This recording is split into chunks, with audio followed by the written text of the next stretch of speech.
In this video, we are taking a look at these, the Hoka Arahi number 6. What is up, everybody, and welcome back to 40 Runs. How are we all doing, people? You know the drill. Let me know in the comments, and are you a stability shoe wearer? Maybe you are, maybe you're not. Maybe you've been told you need stability shoes. What stability shoes are you wearing? Let us know in the comments. And did you have version 5 of the Arahi? Now, I don't know if I'm saying that right or wrong.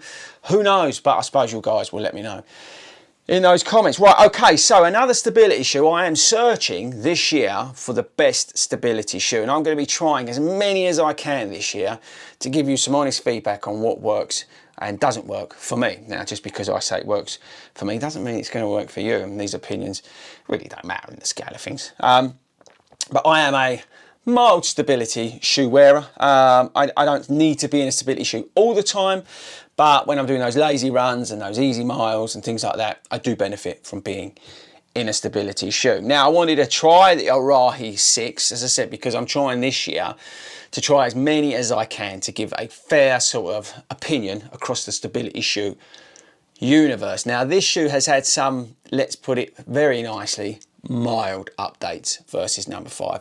So we'll come on to that next, I think, with the stats and features. Okay, so the Arahi 6 from Hoka. Now, this shoe is £125 if you buy it on the Hoka website. It's a stability shoe. You've got a 6mm drop. It's got a 33mm stack height in the heel. Oh, and for all you vegans out there, it's vegan. You've got the J-frame medial support, which is all about, actually I'll come on to that, it's probably easier to explain. You've got the CMEVA midsole, it's not Profly or anything like that in here. You've got the early stage Meta Rocker, it's a Hoka. After all, we've got zonal rubber, recycled mesh lining, and basically the changes in the shoe are the upper, the tongue, and the bits around the heel. Okay, so let's get on to the support part first. So I said about the J-frame, and I'll put something up on the screen, but basically it's a sort of shape here, and then what that means is they've created a sturdier support section that goes around into the medial side. But the difference is, versus some of the other shoes out there, it stretches right along the medial side. Now, some of the stability shoes out there, they just put like a medial post in here, or they add some structure just in this section. The Vongo, they fire pellets in here just to support it. But what Hoka do is they create support all the way along and around here, and that's why you've got the different colours in terms of where the J-frame is. Can you see that? Hopefully you can. So that's how Hoka work with the stability on the Arahi shoes. Now, you've got this basic EVA foam in this shoe. It's nothing inspiring, it's nothing interesting. As I say, it's not like a Profly. This shoe is not about making you feel awesome. This shoe is about not getting you injured, I would say. The changes to the upper, I think, are a positive. The upper's very nice. What's the best way to describe it? Yeah, it's this like mesh. It's quite a thick mesh upper, but it's definitely an improvement. Let's put it like that. It's definitely an improvement.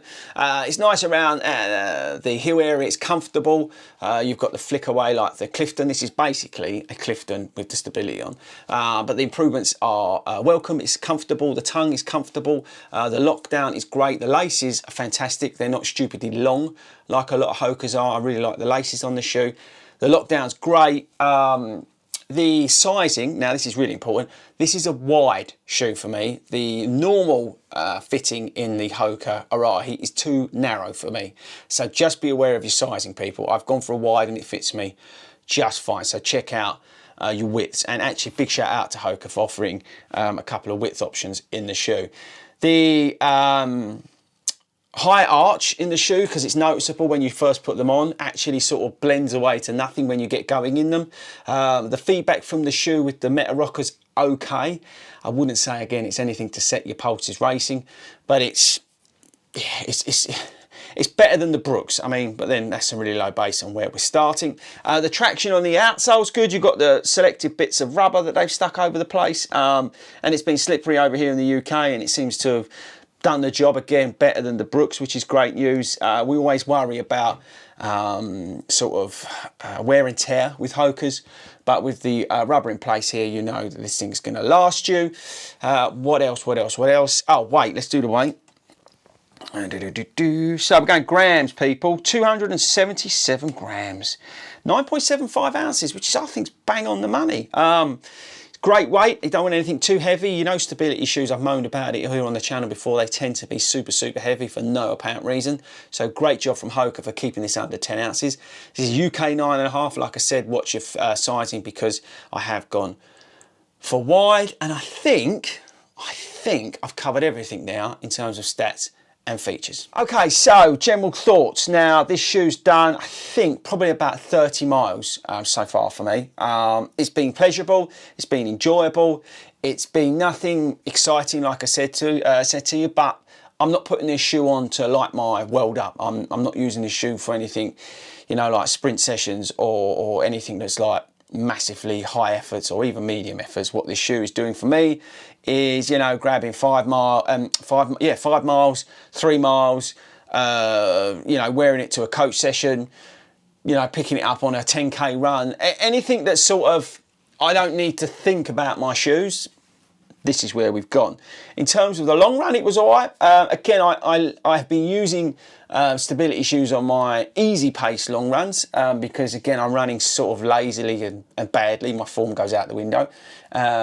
And it's done okay on those, you know, no problem. So I think, because I want to conclude it as quick as I can because I don't like to waste your time, the Arahi 6 is basically the Arahi 5. If you can get the Arahi 5 for under £100, grab the Arahi 5. Watch your sizing, watch your fit on the shoe. But I think at its weight, this is, I think, the lightest stability shoe that I've had, which I really, really like. I do like the rocker. You don't necessarily feel it all the time, but you know, you do feel it. There's no doubt about that. The upper update's great. It is breathable. It's not warm. It's comfortable like a Clifton, which is great. So yeah, there's nothing here not to like. Yes, I go back to my point that I've said in a million videos that this is nothing exciting and stability shoes do need like a massive, massive overhaul. But if you're a fan of the Arahi series, or maybe you're in a Brooks and you're still stuck in the 80s and you haven't, you know, or maybe you want to try something else, then I would definitely try the Arahi 6. I think that's probably the best way to finish the video.